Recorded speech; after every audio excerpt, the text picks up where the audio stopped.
शुक्रगुज़ार आहियां अवामी प्रेस क्लब वारनि दोस्तनि जो जिन मूंखे मान ॾेई अॼोके प्रोग्राम जो लेक्चरार मुक़ररु कयो ऐं सो मूंखां पुछण जे बग़ैर। ऐं मूं जेको आहे सो साकिरो में फेसबुक ते ॾिठो त मूंखे अॼु जेको आहे सो अवामी प्रेस क्लब में जेको आहे सो लेक्चर ॾियणो आहे ऐं पोइ कमु छॾे भॻो मूं चयो हाणे भॼा पहुचा वञी। दोस्तो त पहिरीं ॻाल्हि असांखे सोचणी आहे त इमाम पाक सभिनी शहीदनि जो सरदार छो आहे।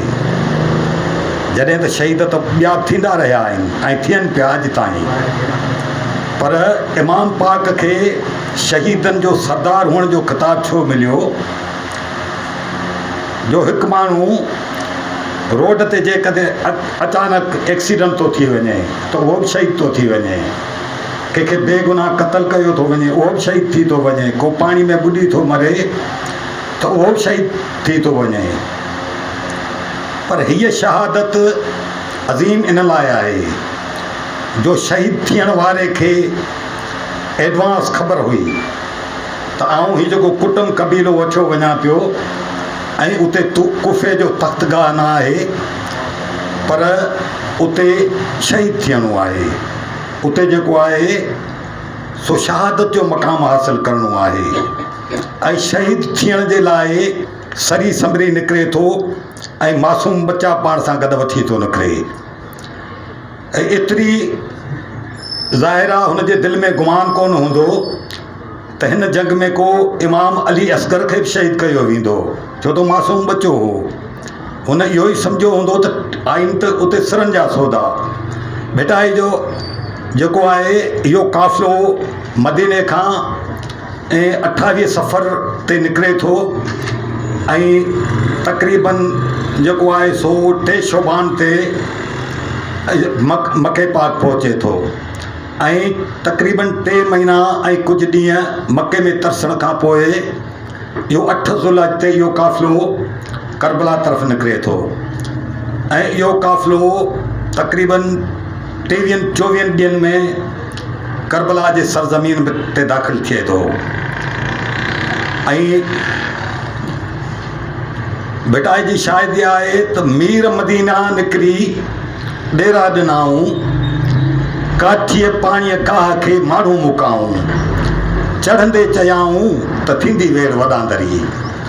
यानी मदीने खां निकिरंदे ई इमाम पाक ॿुधाए छॾियो त जिते पाण हलूं पिया मूंसां मदीने खां जथा माण्हू हज़ारनि जे तादाद में निकिरी पिया हुआ ऐं उन्हनि खे ॿुधाईंदो हुयो त बाबा जिते पाण हलूं पिया उते कुफ़े जो तख़्तगाह न आहे, पर उते सिरनि जा सौदा आहिनि ऐं जिन खे पंहिंजा सिर प्यारा आहिनि, जिन खे पंहिंजूं ज़िंदगियूं हयातियूं प्यारियूं आहिनि ऐं उहे मुंहिंजे काफ़िले मां निकिरी हलिया वञनि। ऐं माण्हुनि एतिरामनि जेको आहे सो हेॾे होॾे ॾिसी ऐं वेही ते रहिया। इमाम पाक हुननि खे मौक़िया फ़राहम कया त ठीकु आहे, राति जो टाइम आहे, ॾियो गुल था करियूं, को कंहिंखे कोन ॾिसंदो। ऐं पोइ जेको निकिरणु चाहे, जंहिंखे पंहिंजी ज़िंदगी प्यारी आहे उहो भले निकिरियो हलियो वञे। ऐं अहिड़े तरीक़े सां मुख़्तलिफ़ मंज़िलनि ते जेको आहे सो ॾियो गुल थींदो रहियो आहे, जंहिंमें उन हज़ारनि मां जे काफ़िले मां बाक़ी परण मां छणी चूंड थी 72 इमाम जा साथी पता आहिनि, जिन में औरतूं बि आहिनि, मासूम ॿार बि आहिनि त मर्द बि आहिनि। टोटल 72 जो काफ़िलो आहे। ऐं दोस्तो हीअ जंग जेका हुई करबला वारी, इहा सिर्फ़ु करबला ताईं महदूद न आहे, पर इहा हक़ ऐं बातिल जी जंग आहे जेका करबला खां शुरू थी आहे ऐं अॼु बि हर वक़्त जे यज़ीद जे मथां चैलेंज आहे, इहा पुकार आहे। ऐं हुसैनियत जेका आहे सा कंहिं वक़्त जे यज़ीद खे अॼु बि क़बूल नथी करे। त इहा जंग जेका आहे सा हक़ ऐं बातिल जी जंग आहे। ऐं जीअं आउं अर्ज़ु करे वियोसि त कुसंदड़ खे शहीद थींदड़ खे ख़बर हुई त मूंखे हिते शहीद थियणो आहे।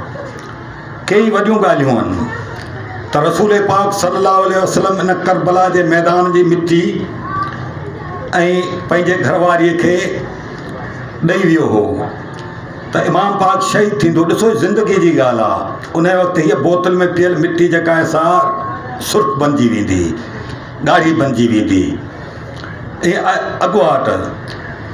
ऐं ॿियो अर्ज़ु कंदो हलां त पाण भिटाई रहमतुल्लाह अलैह खे ॾिसूं था त उन केॾारो जेको आहे सो इमाम पाक ते केॾारो सुर लिखियो आहे। पर मुंहिंजे तजुर्बे मुताबिक़ मूं भिटाई खे पढ़ियो आहे त भिटाईअ 30 सुरनि में केॾारो समायो आहे। हर सुर में जेतिरा सुर हुन लिखिया आहिनि उन में हुन केॾारो समायो आहे। हिते सिर्फ़ु ओपन ज़ाहिर करे हुन कयो आहे ऐं ॿियनि सुरनि में जेको आहे सो लिकाए ऐं ॻुझ में जेको आहे सो केॾारे खे ॻायो आहे। उनजी आउं वज़ाहत कंदो हलां त कुसंदड़ खे कीअं ख़बर कोन हुई त मूंखे हिते कुसणो आहे। सुर हुसैनी जो भिटाई जो बैत आहे त हुसैनी हुसैन लहे, हुसैनी हुसैन लहे, बीबीअ पाण चई, तियां पोइ अथई ख़बर सारी ख़ल्क़ खे त तॾहिं ख़बर पई जॾहिं करबला वारो मार्को थियो। पर बीबी साहिबा खे त पंहिंजे ज़िंदगी में ख़बर हुई त मुंहिंजे हिन लखते जिगर लाल सां माज़ी में हली छा थींदो। ऐं पोइ भिटाई जी गवाही आहे त उहा माउ जेका पंहिंजे दादले पुट लाइ करे रोए पार कढे ऐं बीबी साहिबा पंहिंजे ज़िंदगीअ में हुसैनी हुसैन लहे, बीबीअ पाण चई, तियां पोइ अथई ख़बर सारी ख़ल्क़ खे। ऐं हूअ पंहिंजे पुट जे लाइ त मातम करे पहिरीं वेही हली ऐं ख़ल्क़ खे त पोइ ख़बर पई जॾहिं करबला वारी जंग थी ऐं इमाम जी शहादत थी। त मुंहिंजो मक़सदु आहे त शहीद त घणा पर हिन शहादत जो रुतबो आला छो आहे? आला इन जे करे आहे जो शहीद थींदड़ खे अॻे ई ख़बर आहे त आउं वञा पियो ऐं उते मूंखे जेको आहे शहीद थियणो आहे। ऐं कंहिं तरीक़े सां जेको आहे सो के बातिल जे अॻियां झुकणो न आहे। इहा जंग करबला वारी सिर्फ़ु करबला में ख़तमु न थी वई, पर इहा जंग अञा ताईं जारी आहे। अञा जेका हक़ परस्त हुसैनी आहिनि उहे जबर जे आॾो हुसैन त को नथो थी सघे, पर पोइ बि जेको आहे सो मज़ामत ज़रूरु कंदा। भिटाई जो बैत आहे त ॾिठो मुहरम माह सोको शहज़ादनि थियो, मके मदीने माड़ुए रुनू मथे राह, ते वाहिद खे वाह जो हुकुम हेड़ाई करे। मीर मदीना निकिरी आया न मोटी।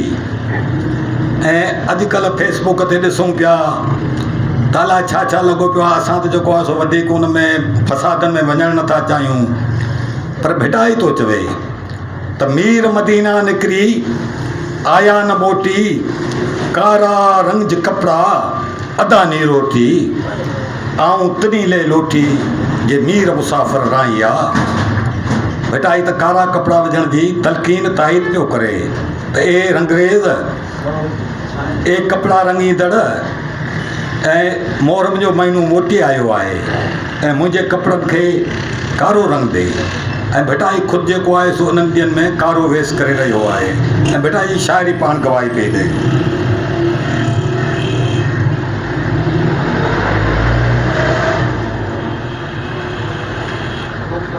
मीर मदीना निकिरी रिढ़िया मथे रंध, घोड़ा तिन घोटनि जा पुरिया मथे पंध, जिते रहिया रातड़ी से सभु सुहारा हंध, कुल्हा करंगर कंद झुलनि जूझारनि जा।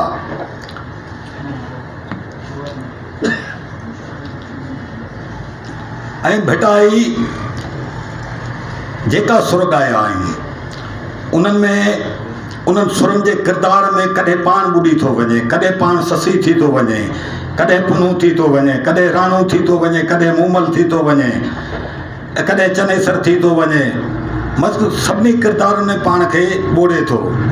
पर हीउ वाहिद सुर केॾारो आहे जंहिंमें मूंखे इहो नज़र आयो त भिटाई विच थरो थियो बीठो आहे सिर्फ़ु हिकु गवाह जे सूरत में, ऐं जेका माजरा ॾिसे पियो ॼण त उन मैदान ते पाण बीठो आहे ऐं पंहिंजे अखियुनि सां जेको ॾिसे पियो ऐं उनखे कलम बंदि कंदो ऐं भिटाई वञे पियो।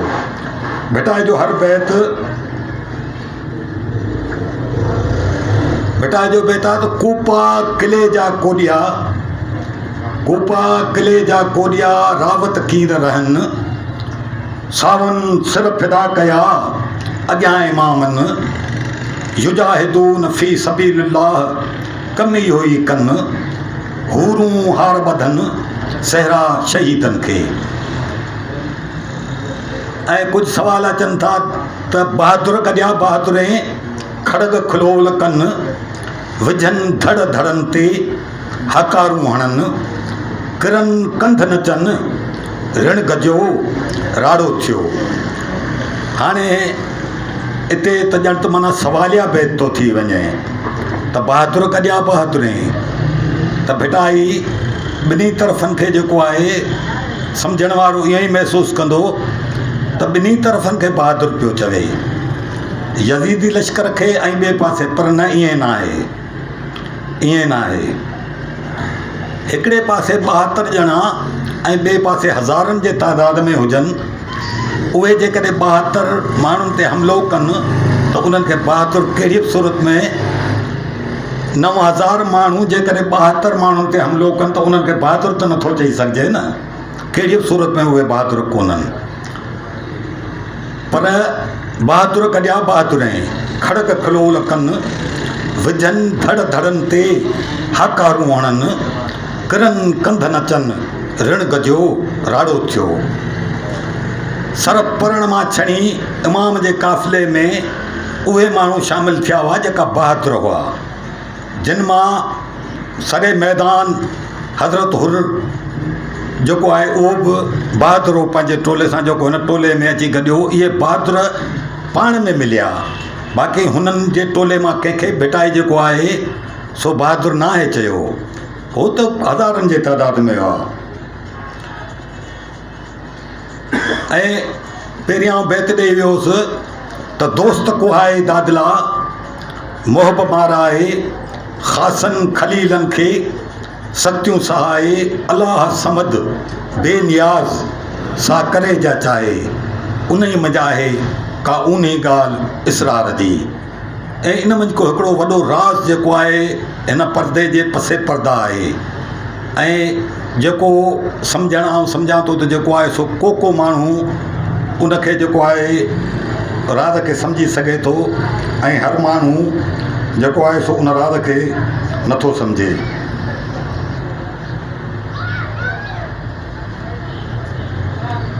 ॾिठो काल कहीं झूझार को झगड़ो, हाथियुनि हॾ मुछाई आ, रेलो रत नहीं भाइन सां सईं जीअं जीअ जोखो थिए। ऐं उहा राह ई जेको आहे सो इमाम पाक जो काफ़िलो उन राह खे सही ऐं सिधी राह पियो सम्झे जिते जान जो ख़तरो हुजे, उन राह खे हो सही राह पिया सम्झनि जिते जीअ जो जान जो जोखो हुजे।